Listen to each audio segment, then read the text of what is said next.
All right, at this time, Mary, please offer I'm Mary an alcoholic. Hi, Mary. The first chip we have to offer is a desire chip. It's an outward expression of an inward desire to try away life for 24 hours. Does anyone need one? Trade a wet one for a dry one. There'll be another opportunity. Wait a minute. Danielle wants one.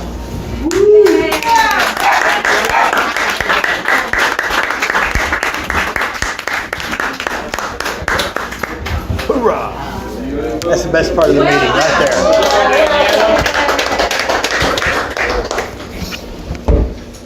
Anybody else? There'll be another opportunity and the rest of the chips at the end of the meeting. Thank you, Mary. Okay, coffee and candy is free, but donations are appreciated. There is also soda and water for sale in the kitchen. At this time, I'd like to introduce our speaker for this evening. Welcome, Dalyn. Thank you. Hey, Dalyn.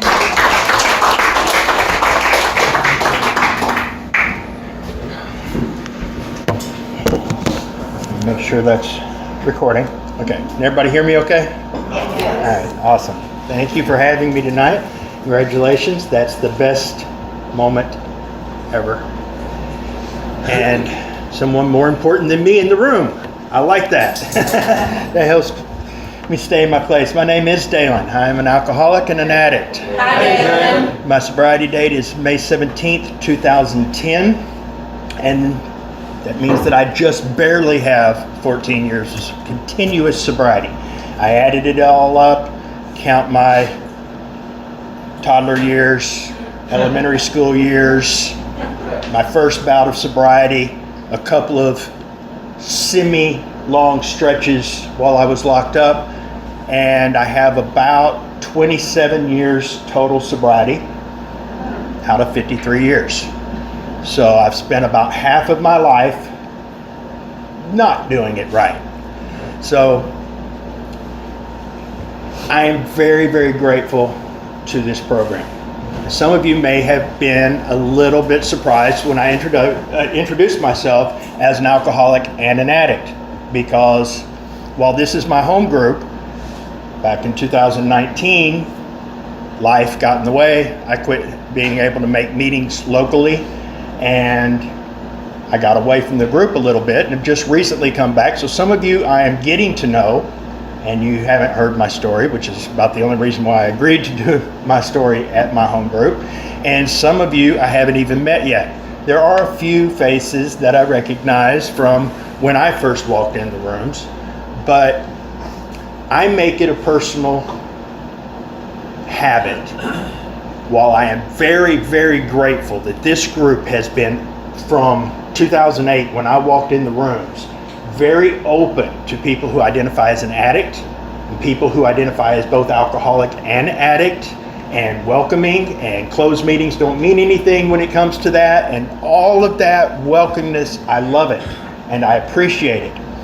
But early on, I made meetings everywhere I could, anywhere I could, and even during this time period when I was away from here, there's online meetings, there are other ways to make meetings, and not all groups are like ours. A lot of groups are real particular about that phrase, we will confine our discussion to our problems with alcohol and the solution. Most of them don't even say "in the solution," just our problems with alcohol. So they don't like outside issues. And I appreciate that, and I don't want to step on anybody's toes. So I just make it a habit to identify as an alcoholic and keep my general statement of my experience, strength, and hope as confined to alcohol as possible during the meetings. But this is my story. And my experience is that I can't separate those two things. They are intertwined, and at times, which is why this is important, were interchangeable. And I was able to deceive myself into not thinking I was one of you people for a long time because of that. So I will be discussing some outside issues. And I hope that by the end of this, you will understand why it is actually relevant, and forgive me in advance. And if you can't, well, Tell me what I need to do to make my amends. But I'm going to do it. So, sorry. Not sorry. Because I can't separate the two. They started about the same time and for the same reasons. And it's all connected. When I got free in one, I got free in the other. Imagine that. So it works. I will go ahead and give a preview in case anybody needs to leave early. My experience is what I'm going to share with you. My strength is not my own. I didn't do this, and I can't do this, and my past proves to me that I cannot do this. My strength is the grace of God. The power of God to do for me what I cannot do for myself. That's my strength. And my hope is not that I will be able to continue to do anything, but in His faithfulness, in His power, that He who set me free can keep me free. So that's the important part right there. If y'all need to leave, I understand. I was born in March of 1971, right here in Nacogdoches, Texas. This is where my story, while I believe a lot like pretty much everybody in every room I've met when we start talking about the things that were going on and what it was like, there are so many similarities. And if we look for the similarities, we find the similarities, the things that bind us together. If we look for differences, we find things that, well, I'm not like him, so what worked for him won't work for me. And I don't want to do that any more than possible. I think that is the reason why we're supposed to give our story in a general way. Because the more details you give, the more somebody can go, well, I wasn't that bad. Or the more they can go, I've spilt more than he's drank. Both are pride. And it's our ego and our self-centeredness getting in the way of the truth that we are alike. So I almost hesitated to even bring this point up because it is different from the majority of stories that I've heard in the rooms. And that is, I came as the firstborn child to a young married couple who loved God, loved each other, loved me, and did not drink. There was not alcohol in my home. I actually had a very functional upbringing. I was not a child of dysfunction and chaos. There was chaos, but it wasn't in my immediate home. My first word was hallelujah. Very shortly after that was more-roni. So, more was my key word, and that would play a part in things. Even as a child learning to speak, my instinct was more, and to get upset when I didn't get it. So there were patterns that I think people can relate to that were already there. My father was a minister. He became a minister when I was very young, before I was old enough to remember him as anything else. So as far as I'm concerned, even though it happened after I was born, he's been a preacher all my life, which makes me a preacher's kid. Even at 53 years old, I am still a PK. Yay!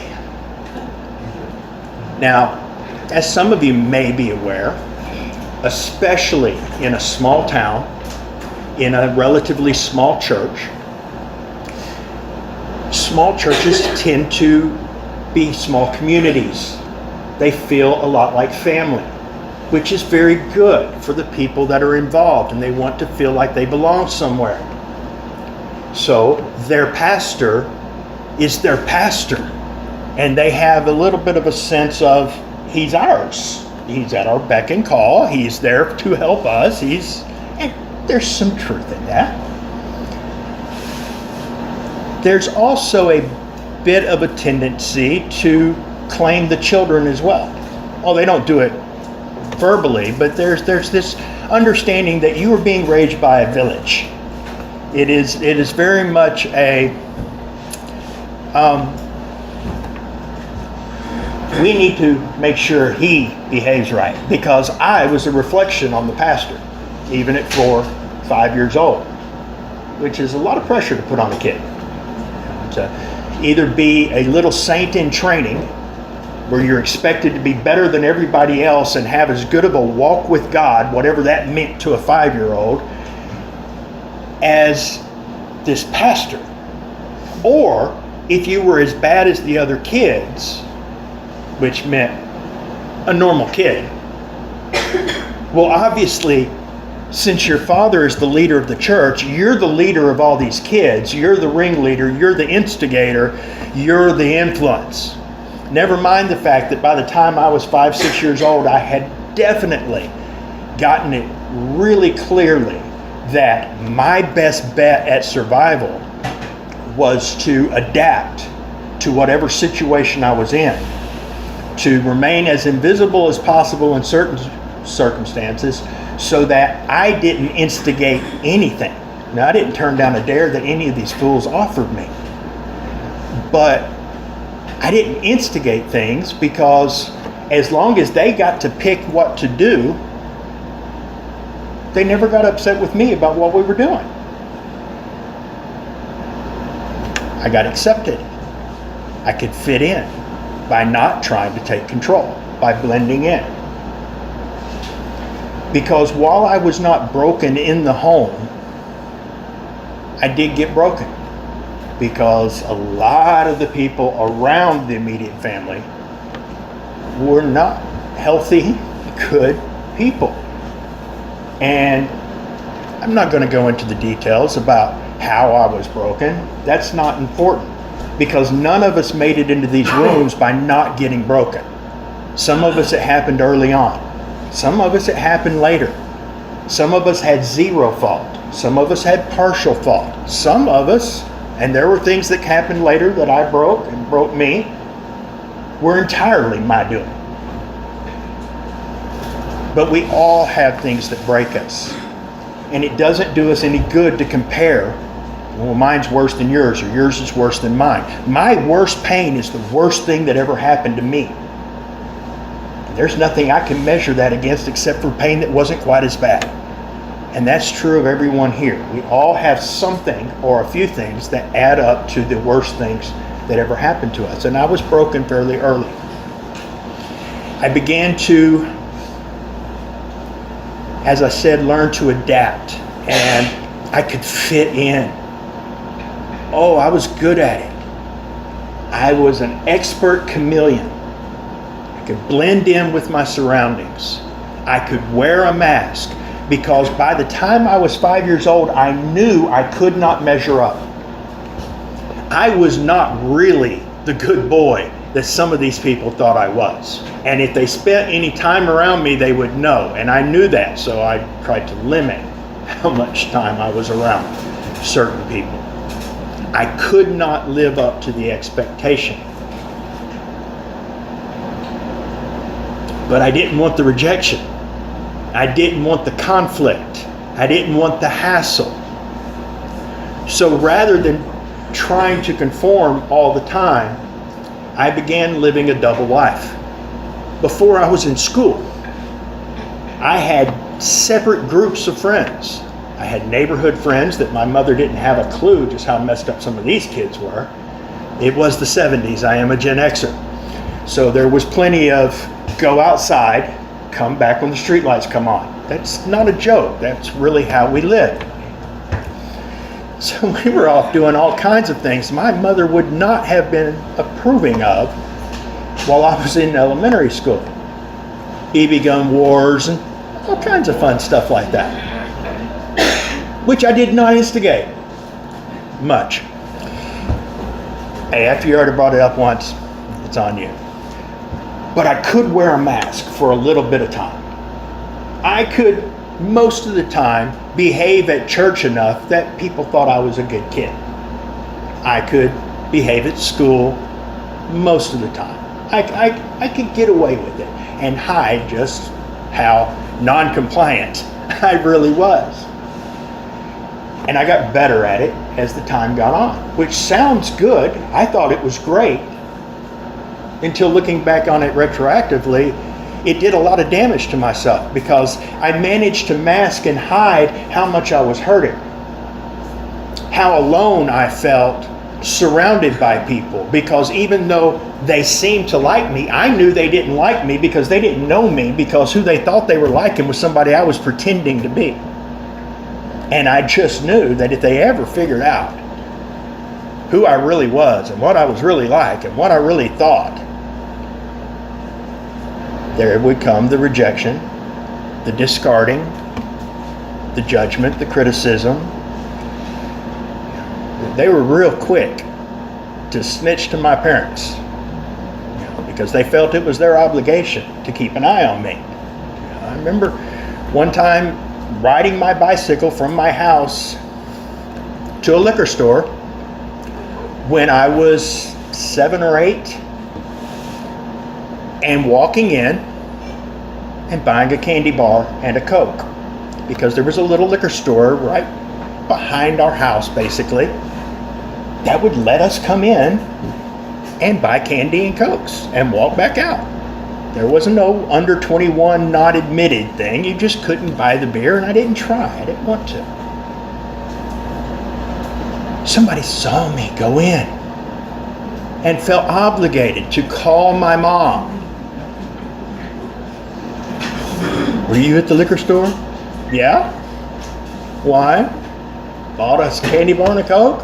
Okay. But it was just the point of always being. So I learned keep the people who saw more of the quote-unquote real me separated from anybody who had any connection or knew my parents at all. I did not trust my friends. My friends were all weak. Parents would look at them, they would cave. They would confess what they had done, and then, to earn brownie points, would tell on me. My little brother, very much the same way. So I just kept them all separate. What that meant was I was able to keep digging myself into more and more wrong ways to try to cope with my pain. I did not go and talk to my parents about what was going on in my heart and my head. It's not their fault.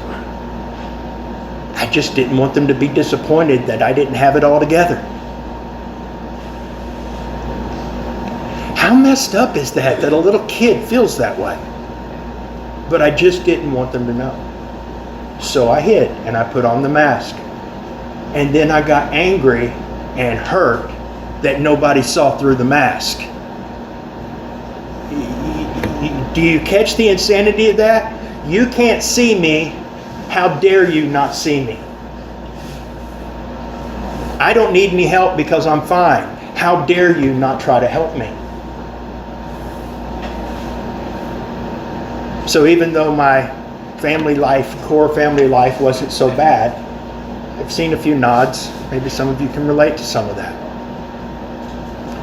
The first time I got drunk, I was 10 years old. And I was thinking about it some this week, and I still can't figure out how this happened. I mean, really, I don't know. My father was doing a wedding for someone in Houston.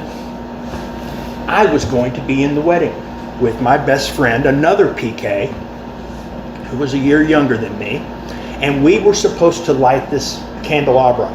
Him on one side of the stage, me on the other, and they brought us in the day before, put these things in our hands that we'd never held, and you're supposed to light it like this, and they wanted it synchronized. They wanted us to do it together and light the candles at the same time without looking at each other. I'm 10, he's 9. We've never tried this before. It's the day before the wedding. Are you people nuts? It was not going well. I was frustrated. Andrew was frustrated. My mom thought it was hilarious that they thought we could do this in the first place. And they finally were just like, okay, you can look at each other. So we get through with rehearsal, and they take us all out to rehearsal dinner. Everybody who had anything to do with the wedding was taken to this rehearsal dinner, which was some fancy Italian restaurant in Houston, the likes of which I had never been in, ever. And they had these strange looking glasses, which I now know are wine glasses, which we did not have at my house. I had never really seen such a thing. I guess maybe I had seen them on TV or whatever. Okay, whatever. And they came through and they poured wine in everybody's glass, including mine and Andrew's and my 5-year-old little brother Jonathan. I guess my parents thought surely they put grape juice in the kids' glasses. It's the only thing I can think of. Jonathan took a sip and he was like, something's wrong with this grape juice.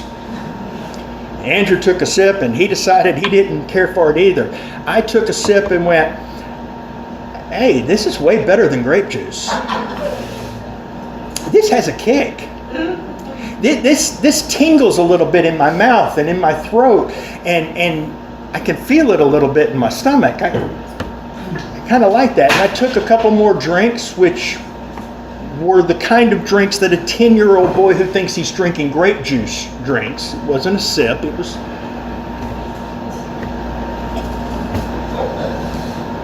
And I swear, I think I felt the tingle in my toes. And then I discovered something else at this fancy Italian restaurant. It's that if you emptied your glass, it was not empty more than a couple of seconds. And a good waiter with no sense of age was immediately there to top me back off. Hallelujah. This was great. I drank glass after glass after glass. I was 10 years old. I did not come close to weighing 100 pounds. I was trashed. And nobody even really seemed to notice. And I still don't really, years later, I wouldn't be able to be 20 feet from my mother and she'd smell stuff on me. But I also noticed that I didn't hurt. It wasn't that I felt good, but I didn't feel bad. And the absence of bad was pretty good. Oh, I liked that. The end of the night came. Somehow my parents got me to my car. I vaguely remember my dad carrying me. We got back to the hotel room. Me and Andrew and Jonathan were in one hotel room. My parents were in the next with the door. It was a suite. Somebody had the bright idea. It might have been me. It might not have been. I don't know. I don't remember it that well. We began jumping back and forth from one bed to the other. You know, kids in a hotel room. It's what you do. That didn't last real long, though, till what I was doing was hugging the commode.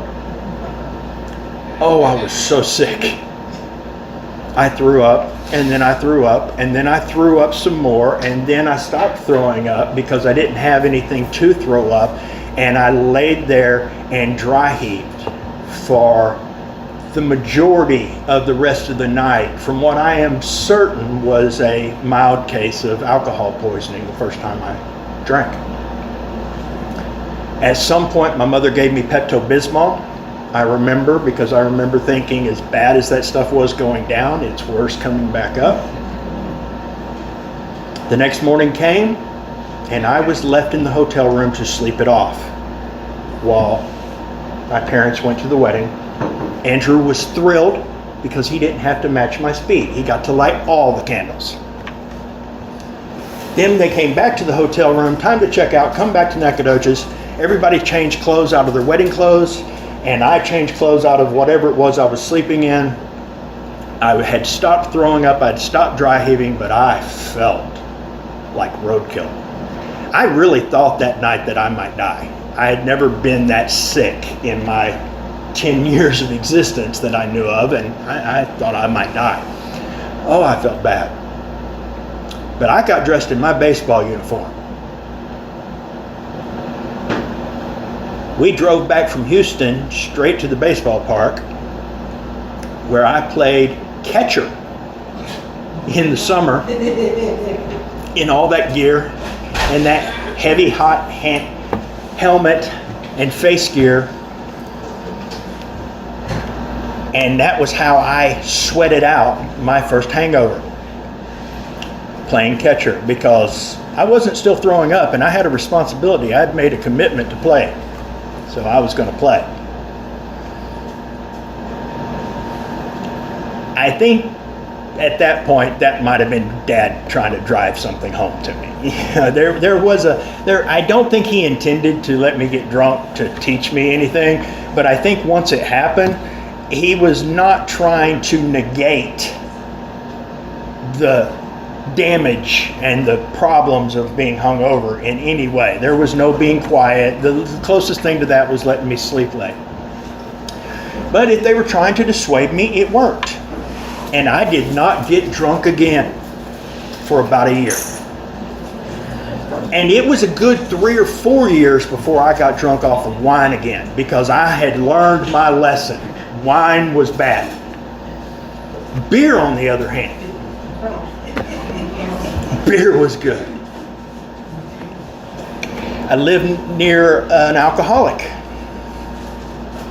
who had this wonderful habit of buying a bunch of beer on a regular basis, putting it in a cooler by his easy chair, popping a top, drinking, popping a top, drinking, until he passed out.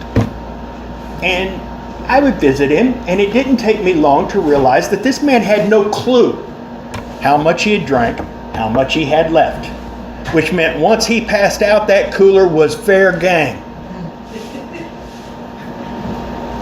So I began sneaking out at 11, walking to his house, and I learned through the process of trial and elimination that if I drank until right before I felt like I was going to throw up,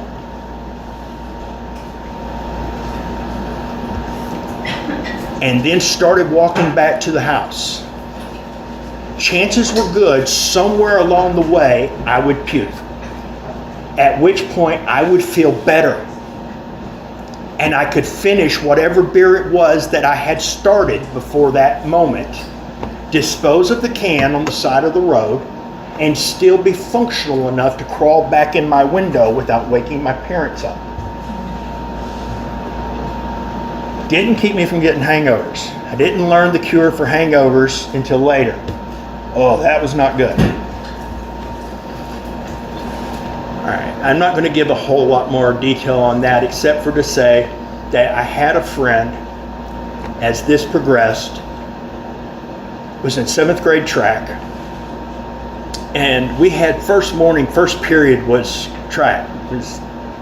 You met before school and you ran, basically, which, in case nobody's ever tried it, this is not a fun thing to do when you're hungover. And a friend who I also knew drank, because imagine that, my friends who didn't drink had kind of drifted away.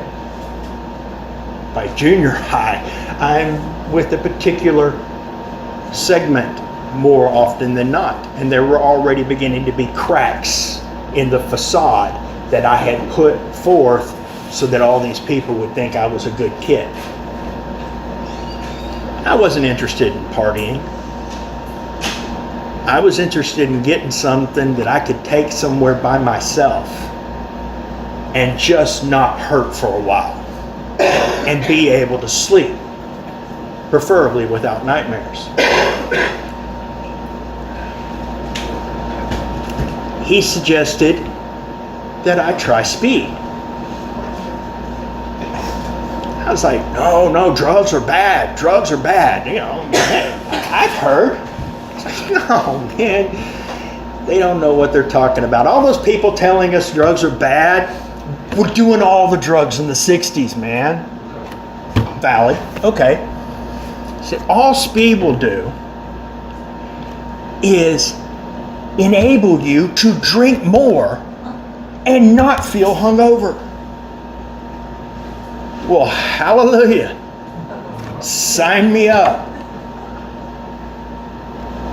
Well, that's not all speed does, but it did do that.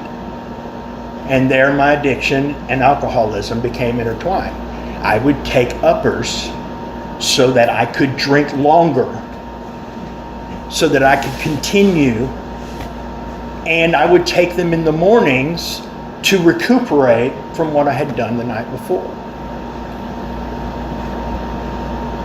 Then things get out of whack, things get off balance, there's trouble here, there's trouble there.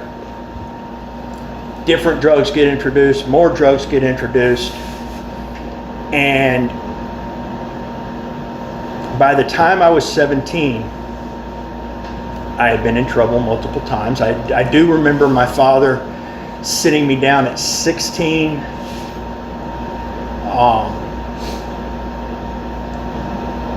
and looking me straight in the eyes and asking if how much vodka I'd been drinking was why I was always sick to my stomach and having stomach problems and missing so much school. Because he had found a note that I had written to some girl that discussed our drinking the previous night before I had written the note. No, Dad, absolutely not. I was just lying to impress the girl.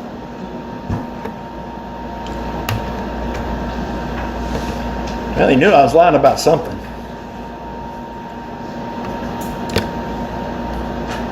Totaled my first car at 15, driving without a license.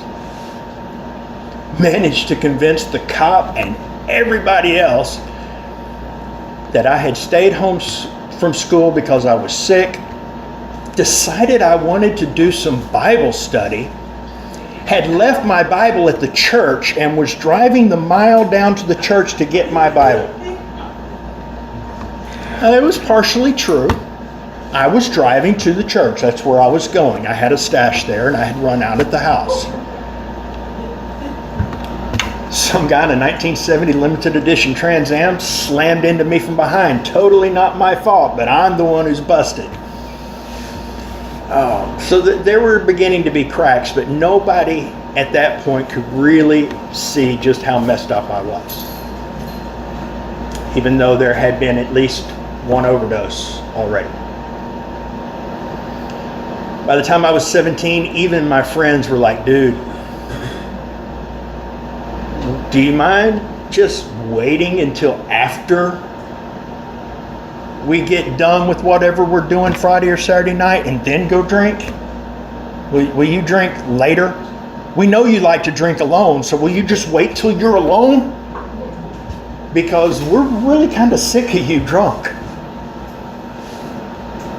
And these are guys who are getting messed up every weekend.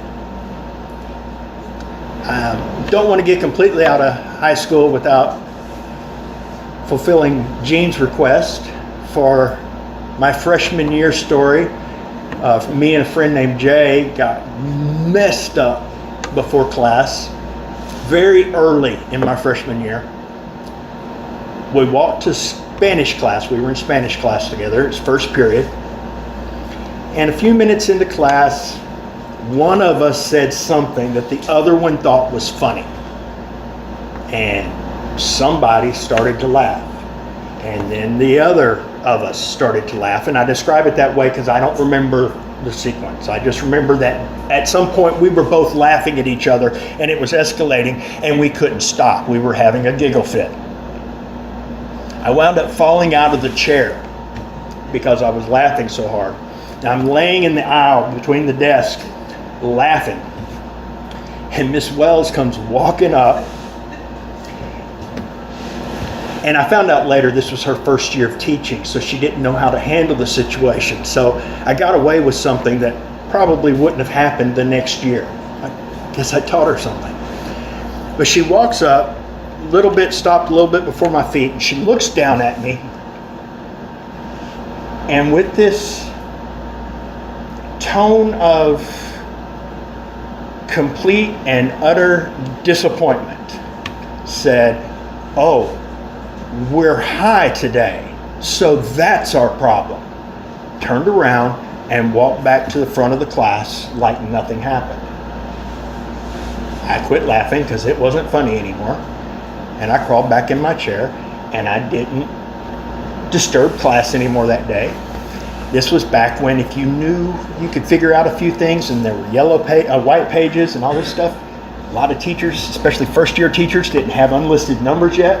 I found her and I called her at home that night and I apologized to her. My first amends. I didn't even know what I was doing. It was my first. I promise it will never happen again. And it may be the only one I kept. Because for the rest of that year, I did not get drunk or high before first period. Now, after first period, game on. Because she was the only teacher I thought treated me with any dignity and respect, and I respected her, and I wasn't going to do that to her again. So I didn't get high in her class. I didn't get drunk in her class. I didn't do it before her class that year. Now, when I had her again for Spanish 2, my junior year, I didn't have as much control left at that point. By the time I was 17, I had friends who were trying to convince me that I was a drunk,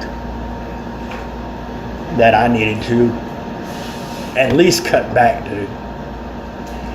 And I said, I am not an alcoholic, and I can prove it. I'll quit drinking. Because none of you have ever done that, right?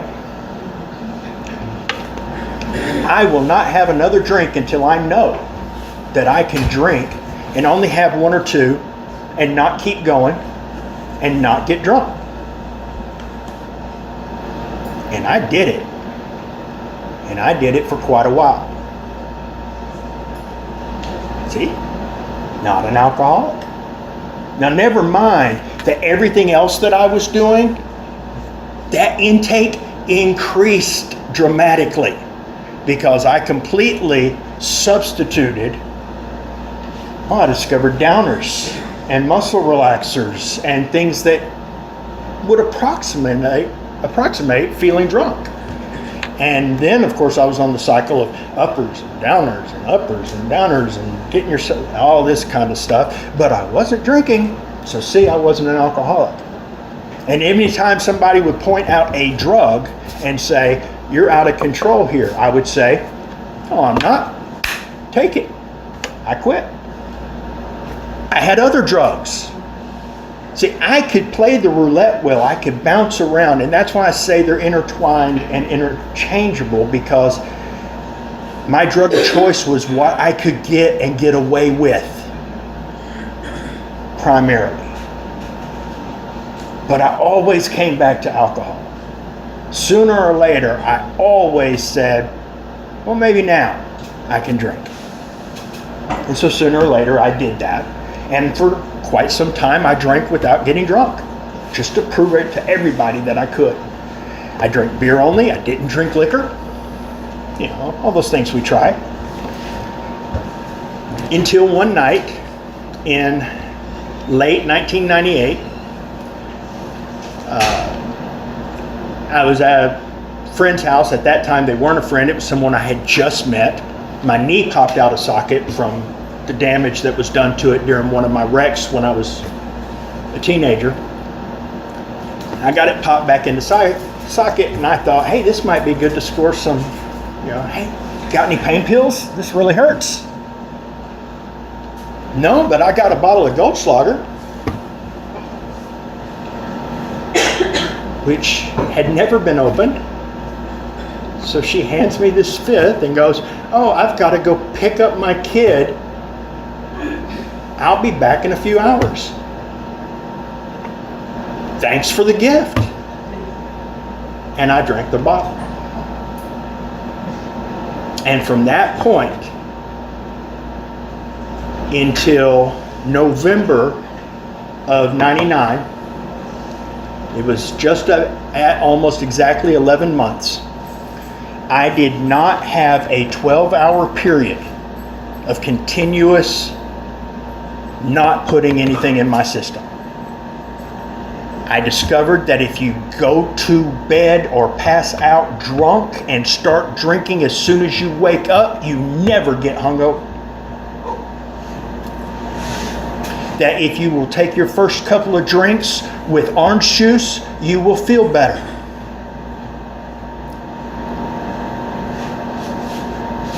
And I was completely out of control. And I did my best to keep up that facade. But when you're that out of control, the facade falls away real quick. And I was getting warnings at work because I was drinking on the job. I was evidently, my now ex, then wife, and my parents were conspiring behind my back to have me committed. That really intensified after I intentionally overdosed in October of '99. I just had all I thought I could take of just being utterly and completely misunderstood, alone, confused, afraid, isolated, but more scared of that than to open up to somebody. At this point, I had a shrink who I totally lied to, completely hid my drug use and how much I drank. I got witnesses. I don't get drunk. But I was honest with, hey, I sleep this time and then I don't sleep for a few days. And are you sure you don't do drugs? No, I don't do drugs. Well, then you're bipolar. Because it got my parents off my back. It got my wife off my back. It got my friend. Hey, leave me alone. I'm just this way. I'm bipolar. Glug, glug, glug. And I'm not saying that bipolar and alcoholism don't go together. They do a lot. I'm just saying that if you tell your shrink that you don't do drugs and then describe your life on drugs, they are going to diagnose you with a mental illness. Whatever one they can find. But I also was afraid to tell the truth about what was going on in my head and what was going on in my heart. I bought a bottle of Somas, and then I got a bunch of alcohol, and I would take a pill and I would drink, and I would take a pill and I would drink, and I would take a pill and I would drink. Enough alcohol to give me alcohol poisoning, a whole bottle of Somas. I thought I had done the job. I should have been able to do the job. But I was so messed up, I screwed up, and I thought it was Tuesday. But it wasn't Tuesday, it was Wednesday. Well, why does that matter? Because I chose to do this in the fellowship hall of my father's church so that I could have Knocking on Heaven's Door blasting on repeat on the sound system while I chilled out and drank myself and pilled myself to death. I knew that the guy who opened up on Wednesday nights would find me the next day and I wouldn't be exposed to whatever elements or whatever for a long period of time. And I didn't like the guy that much anyway, so I didn't care if he found me. But he didn't open the door. My parents did. So my father walks into his church to find his firstborn son, 28 years old, out. Picked me up, carried me to this truck, drove me to the hospital. I don't remember any of this, but they didn't want to take the time to wait on an ambulance. The ER doctor told him another 15 minutes probably would have made the difference. They finally got me awake. Nurse asked me, "Do you know where you are?" I said, "Yes, I'm in hell." I was so mad that God let me live, and felt like such a failure because I couldn't even kill myself right. A month or so later, I caught felony charges. And I was in handcuffs. And then I got even more mad. I felt like, man, I've gone way too long on my story. I'm sorry. I felt like I had just been saved so that I could be punished. You didn't let me die so that I could go to prison. I went to prison for 8 years. Started in 2001. Would have gotten out in 2009, but I got 6 months of parole. In that stretch, I had a stretch of 45 days when I was in county where I was clean and sober. I had a stretch of 42 days during a lockdown and some things that were tight afterwards where I was clean and sober. Those were my longest 2 stretches. You can get drunk. You can get high in prison. It's not that hard. I know how to make hooch out of mint sticks and juice and using bread for yeast. And the first time I read the big book of Alcoholics Anonymous was in prison. We were on lockdown. I had run out of things to read. Somebody said, "Here, read this." Sure. While I finish off the hooch that I need to get rid of before they find it because we're on lockdown. I didn't see myself in it at all. I got out on parole. They insisted I go to AA. That's how I came to be at Deep East, Texas. Came to the first meeting and I said, I am not an alcoholic. I am here because of parole. Get my paper signed. I get off parole in May. I already have my party planned. Nobody gets to tell me what to do.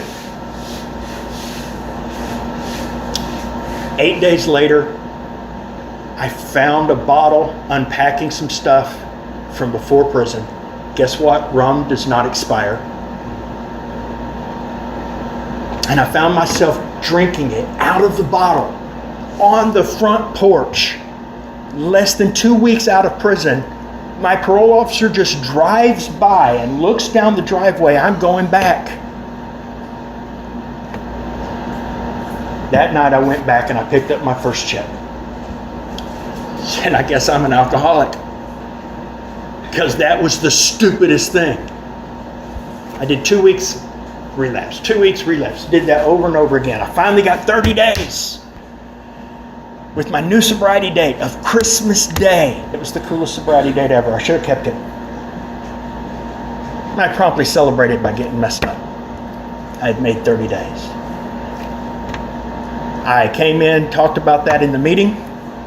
Somebody snitched me out to the cops. I got called to the police office while I was on parole. Well, we know you did drugs. You mentioned it in the meeting.